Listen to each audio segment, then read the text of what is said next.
Bonjour. Let's understand French Revolution. To understand history, we need to understand the timeline, because history is all about timeline. French Revolution के पहले king और church के लोगों को God के द्वारा भेजा हुआ मानते थे, और उस समय फ्रांस में फ्यूडल सिस्टम भी था, जिसमें सबसे पहले नोबल आते थे, फिर क्लर्जी और लास्ट में थ्री स्टेट के लोग ज्यादातर किसान थे। और फ्रेंच रेवोल्यूशन के कुछ समय पहले फ्रांस ब्रिटेन के साथ 7 इयर्स की वॉर लड़ रहा था और अमेरिका को भी फाइनेंशियली सपोर्ट कर रहा था। इसलिए जब लुई 16 वहां का राजा बना तो उसके पास कोई ट्रेजरी नहीं थी, जिसके लिए उसने टैक्स को इंक्रीज करा। पर तभी थर्ड स्टेट के लोगों को क्रॉप फेलियर आने सामना करना पड़ रहा था और ऊपर से नोबल और क्लर्जी को कोई टैक्स नहीं देना पड़ता था और वो लोगों से टैक्स भी लेते थे। जैसे थर्ड स्टेट के लोगों को नोबल्स तो एली नाम का डायरेक्ट टैक्स देना पड़ता था और क्लर्जी को 1/10 टैक्स टिथ देना पड़ता था। और इसी टाइम पर बहुत सारे फिलोसोफर्स भी आए, फॉर एग्जाम्पल जॉन लॉक, जिसने monarch shouldn't have divine and absolute right, Montesquieu जिसने स्पिरिट ऑफ लॉ दिया, एंड रूसो जिसने सोशल कॉन्ट्रैक्ट दिया। इसीलिए लोगों का गुस्सा बढ़ गया और उन्हें राजा से डिमांड करी 1 पर्सन 1 वोट की, पर राजा ने उनकी डिमांड को इग्नोर कर दिया।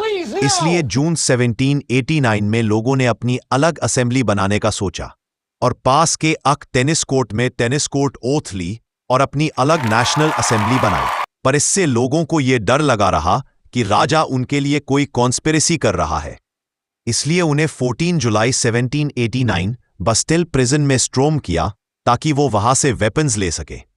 इससे फ्रेंच रेवोल्यूशन स्टार्ट हुआ और इन 1793 में लुई को गिलोटीन से मार दिया गया और फ्रांस में 1793-1794 जैकोबिन क्लब का राइज देखने को मिला और इसको रेन ऑफ टेरर भी कहा जाता है, क्यों मैक्सिमिलियन रोबेस्पियर ने क्लर्जी और नोबल को सपोर्ट करने वाले लोगों को गिलोटीन से मार देता था। पर लोगों को उसका ये बिहेवियर अच्छा नहीं लगा तो उसको भी मार दिया, वो भी गिलोटीन से। और फिर फ्रांस में अनस्टेबल गवर्नमेंट रही और फिर एंट्री होती है नेपोलियन बोनापार्ट की।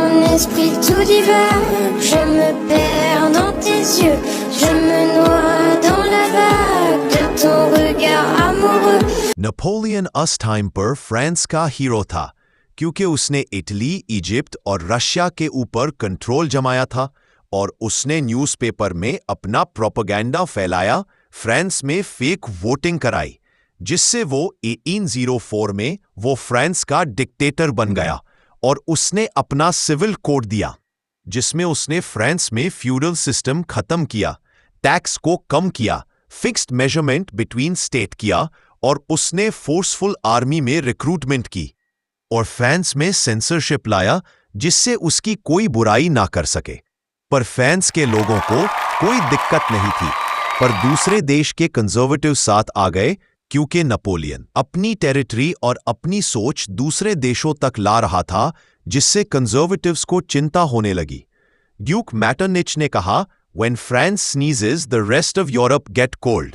इसीलिए ड्यूक मैटरनिच और दूसरे देश के कंजर्वेटिव्स ने एक साथ आकर नेपोलियन से वाटरलू में लड़ाई करी और नेपोलियन को वाटरलू 1800 में हराया और फ्रांस में फिर से कंजर्वेटिव्स को इस्टेब्लिश करा।